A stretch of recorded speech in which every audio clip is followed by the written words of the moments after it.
আসসালামু আলাইকুম। সংবাদে আপনাদের সবাইকে স্বাগত জানাচ্ছি। আমি ফিরোজ তোহা। শুরুতেই সংবাদ শিরোনাম। বাংলাদেশের সর্বশেষ গুরুত্বপূর্ণ আপডেট সংবাদে আপনাকে স্বাগত। শুরুতেই সংবাদ শিরোনাম, পরে বিস্তারিত। শুরুতেই জানাবো, বিশ্ব স্বাস্থ্য সংস্থা ডব্লিউএইচওর পরিচালক মনোনয়নকালে কানাডার নাগরিক ছিলেন শেখ হাসিনার মেয়ে পুতুল। শেখ হাসিনার আমলে সাইমুয়াজেদ পুতুলকে বাংলাদেশ থেকে বিশ্ব স্বাস্থ্য সংস্থা ডব্লিউএইচওর দক্ষিণ পূর্ব এশিয়ার আঞ্চলিক পরিচালক মনোনয়নকালে তিনি কানাডার পাসপোর্টধারী তথা কানাডার নাগরিক ছিলেন। এছাড়াও তার বিরুদ্ধে অনিয়মের নানা অভিযোগ রয়েছে। এসব ঘটনায় তার বিরুদ্ধে মামলা চলছে। এরপর জানাবো, পরিমণির বিরুদ্ধে গ্রেপ্তারি পরোয়ানা। ব্যবসায়ী নাসির উদ্দিন মাহমুদের দায়ের করা মারধর, ভাঙচুর ও ভয়ভীতি দেখানোর মামলায় অভিনেত্রী পরিমণির বিরুদ্ধে চার্জ গঠন করে বিচার শুরুর আদেশ দিয়েছে আদালত।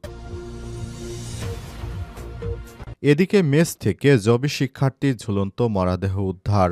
রাজধানীর পুরান ঢাকার কাঠের পুতুলের তনুগঞ্জে লেনে একটি ছাত্রী মেস থেকে সাবরিনা রহমান শাম্মী নামে এক জগন্নাথ বিশ্ববিদ্যালয়ের ১৭তম ব্যাচের এক নারী শিক্ষার্থী ঝুলন্ত মরদেহ উদ্ধার করেছে পুলিশ। তিনি আত্মহত্যা করেছেন বলে জানিয়েছে পুলিশ। জানাবো, জামিন পেলেন সেই ম্যাজিস্ট্রেট তাবাস্সুম উর্মি। শহীদ আবু সাইদ সহ অন্য শহীদদের নিয়ে বিরূপ মন্তব্যের অভিযোগে মানহানিকর মামলায় লালমনিরহাট জেলা প্রশাসনে সাময়িক বরখাস্ত সহকারী কমিশনার তাপসী তাবাস্সুম উর্মির বিরুদ্ধে অভিযোগ গঠনের শুনানি আগামী ৪ ফেব্রুয়ারি দিন ধার্য করেছে আদালত। একই সঙ্গে আদালতে আবেদন করে জামিন পেয়েছেন তিনি। এদিকে জেল পলাতক ৭০০ আসামিকে এখনও ধরা যায়নি বললেন স্বরাষ্ট্র উপদেষ্টা। জুলাই আগস্টে গণ অভ্যুত্থানের সময় যেসব আসামি পালিয়ে গিয়েছে জেল থেকে, তাদের অধিকাংশকে ফিরে আনা হয়েছে। এখনও ৭ শতাধিক বন্দী ধরা পড়েনি, তবে তাদের ধরতে সরকার তৎপর রয়েছে। রোববার ২৬শে জানুয়ারি দুপুরে ঢাকার কেরানীগঞ্জ কেন্দ্রীয় কারাগারে জরুরি সেবা হটলাইন উদ্বোধন অনুষ্ঠান শেষে সব কথা বলেছেন স্বরাষ্ট্র উপদেষ্টা লেফটেন্যান্ট জেনারেল অবসরপ্রাপ্ত জাহাঙ্গীর আলম চৌধুরী। এবং সর্বশেষ জানাবো, এবার যুক্তরাজ্যে এমপি পদ থেকে টিউলিপের পদত্যাগ দাবি পিটিশন দাখিল। ফের আলোচনায় ব্রিটেনের ক্ষমতাসীন লেবার পার্টির দুর্নীতিবিরোধী ট্রেজারি মন্ত্রী ও শেখ রেহানার মেয়ে টিউলিপ সিদ্দিক মন্ত্রিত্ব থেকে সরে আসার পর এবার এমপির পদ থেকে পদত্যাগের দাবি উঠেছে। ব্রিটিশ সংবাদ মাধ্যম ডেইলি মেইলের এক প্রতিবেদনে সব তথ্য জানানো হয়েছে। প্রিয় দর্শক, এতক্ষণ শুনছিলেন সংবাদ শিরোনাম, এবারে বিস্তারিত। তবে তার আগে বন্ধুরা, অনুরোধ থাকবে সংবাদটিতে একটি লাইক দিন। এই চ্যানেলে আপনি নতুন হয়ে থাকলে আমাদের সংবাদটি দেখতে দেখতে চ্যানেলটি সাবস্ক্রাইব করে রাখুন, যাতে করে বন্ধুরা আমাদের পরবর্তী লেটেস্ট আপডেট সংবাদগুলো সবার আগে আপনার কাছে পৌঁছে যায়। এবারে বিস্তারিত। ডব্লিউএইচের পরিচালক মনোনয়নকালে কানাডার নাগরিক ছিলেন পুতুল।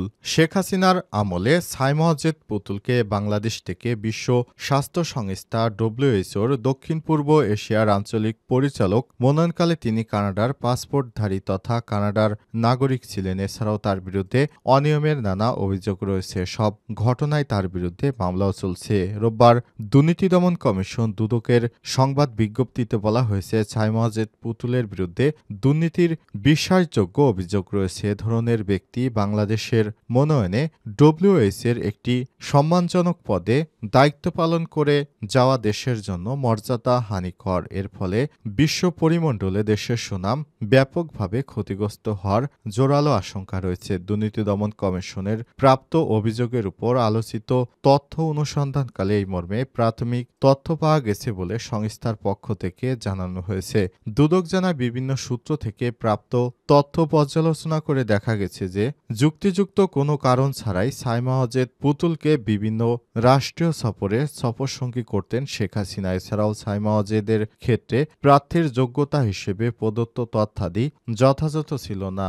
ওই মনোনয়নকালে তিনি কানাডার পাসপোর্টধারী তথা কানাডার নাগরিক ছিলেন বলেও তথ্য পাওয়া গেছে। তথ্যসূত্র থেকে দুদক আরও জানতে পারে, ২০২৩ সালের ৩০ অক্টোবর থেকে ২ নভেম্বর পর্যন্ত দিল্লিতে ডব্লিউএইচওর ৭৬তম সম্মেলন উপলক্ষে বাংলাদেশ থেকে রাষ্ট্রীয় অর্থ অপচয় করে শতাধিক কর্মকর্তা ও প্রতিনিধি দল উপস্থিত হয়। এক্ষেত্রে সাইমজেদ পুতুল নিজের পারিবারিক প্রভাব ও নিকটাত্মীয় রাষ্ট্রীয় ক্ষমতা অপব্যবহার করে গণপ্রজাতন্ত্রী বাংলাদেশ সরকারের বিপুল অর্থ ক্ষতিসাধন করেছে।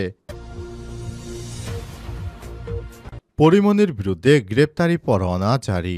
ব্যবসায়ী নাসির উদ্দিন মাহমুদের দায়ের করা মারধর, ভাঙচুর ও ভয়ভীতি দেখানোর মামলায় অভিনেত্রী পরিমনির বিরুদ্ধে চার্জ গঠন করে বিচার শুরুর আদেশ দিয়েছে আদালত। একই সঙ্গে ঢাকায় সিনেমার আলোচিত নায়িকা পরিমনির বিরুদ্ধে হত্যাচেষ্টা মামলায় গ্রেপ্তারি পরোয়ানা জারি করা হয়েছে। রোববার ২৬শে জানুয়ারি ঢাকার চিফ জুডিশিয়াল ম্যাজিস্ট্রেট আদালতে সময় আবেদন মঞ্জুর করে এই পরোয়ানা জারি করেন। এর আগে গত বছরের ১৮ই মার্চ নায়িকা পরিমনির বিরুদ্ধে ব্যবসায়ী নাসির উদ্দিন মাহমুদের করা হত্যাচেষ্টা মামলার তদন্ত প্রতিবেদন দাখিল করে তদন্ত সংস্থা police bureau of investigation PBI. মামলার তদন্ত কর্মকর্তা পিবিআই ঢাকা জেলা পরিদর্শক মোহাম্মদ মনির হোসেন ঢাকার চিফ জুডিশিয়াল ম্যাজিস্ট্রেট আদালতে তদন্ত প্রতিবেদন দাখিল করেছেন। তদন্ত প্রতিবেদনে বলা হয়েছে, মদ্যপান করে রাতে 12:30টার দিকে বোট ক্লাবে পরিমনি এ মামলার ঘটনায় চাক্ষুষ সাক্ষী তুহিন সিদ্দিক অমির সঙ্গে জুনায়েদ বোগদাদি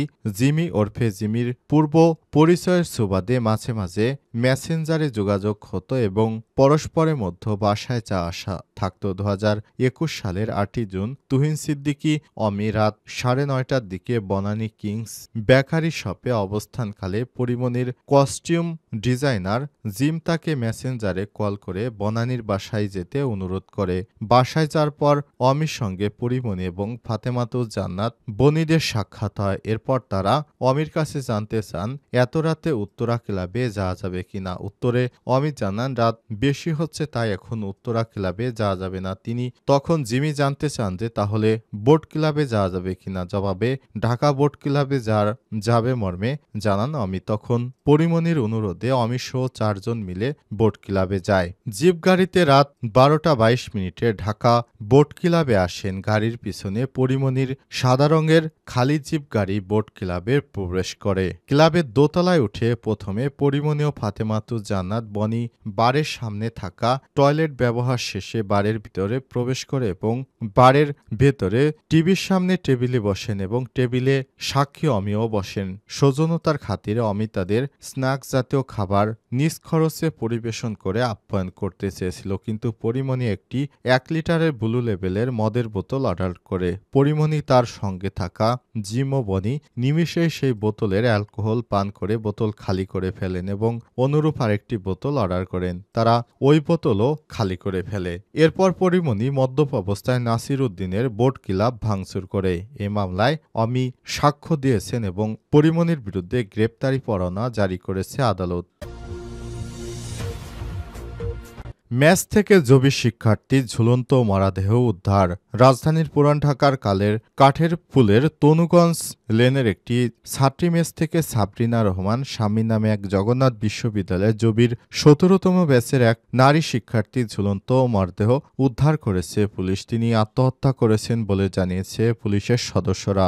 আজ জবি শিক্ষার্থীর ঝুলন্ত লাশ উদ্ধার করা হয়। বিষয়টি নিশ্চিত করেছেন সূত্রাপুর থানা officer in-charge OC Mohammad Saiful Islam. OC বলেন, জগন্নাথ বিশ্ববিদ্যালয়ের জবি শিক্ষার্থীরা সাবরিনা রহমান শাম্মীর কাঠের পুলের তনুগঞ্জ লেন্সের একটি ছাত্রী মেসে থাকতেন। ছাত্রী মেসে থাকাকালে তার মেসের একই রুমে একাই থাকতেন। পাশের রুমে অন্য ছাত্রীরা থাকতেন। খবর পেয়ে আজ ভোর 4:30টার দিকে ঝুলন্ত অবস্থায় তার মরদেহ উদ্ধার করে ময়নাতদন্তের জন্য মরদেহ হাসপাতালে পাঠানো হয়েছে। সমাজবিজ্ঞান বিভাগের চেয়ারম্যান অধ্যাপক ফারহানা জামান জানান, কিভাবে কি হলো আমরা এখনো জানি না, হাসপাতালে আছি, জানার চেষ্টা চলছে। এমনে কিভাবে এই কাজ হলো বলে জানান তিনি। জামিন পেলেন সেই ম্যাজিস্ট্রেট তাবাসসুম উর্মি। শহীদ আবু সাইদ সহ অন্যান্য শহীদদের নিয়ে বিরূপ মন্তব্য করার অভিযোগে মানহানিকর মামলায় লালমনিরহাট জেলা প্রশাসনের সাময়িক বরখাস্ত সহকারী কমিশনার তাপসী তাবাসসুম উর্মির বিরুদ্ধে অভিযোগ গঠন শুনানির জন্য আগামী 4 ফেব্রুয়ারি দিন ধার্য করেছে আদালত। একই সাথে আদালতে আবেদন করে জামিন পেয়েছেন তিনি।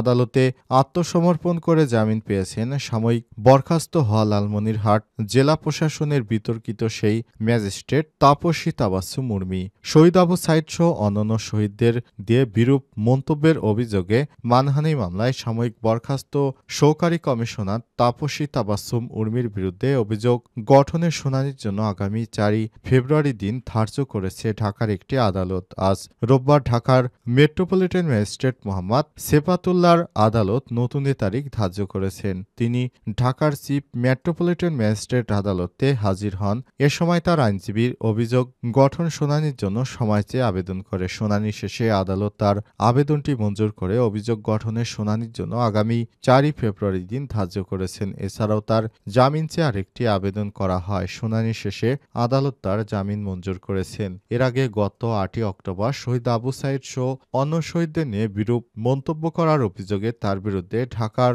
আদালতে মানহানিকর মামলার আবেদন করেন গণ অধিকার পরিষদের উচ্চতর পরিষদের সদস্য ও গণমাধ্যম সমন্বয়ক আবু হানিফ। এরপর ঢাকার মেট্রোপলিটন ম্যাজিস্ট্রেট জাকির হোসেনের আদালত বাদীর জবানবন্দি রেকর্ড এবং পর্যালোচনা শেষে 28 নভেম্বর তাকে আদালতে হাজির হতে সমন জারি করেছেন।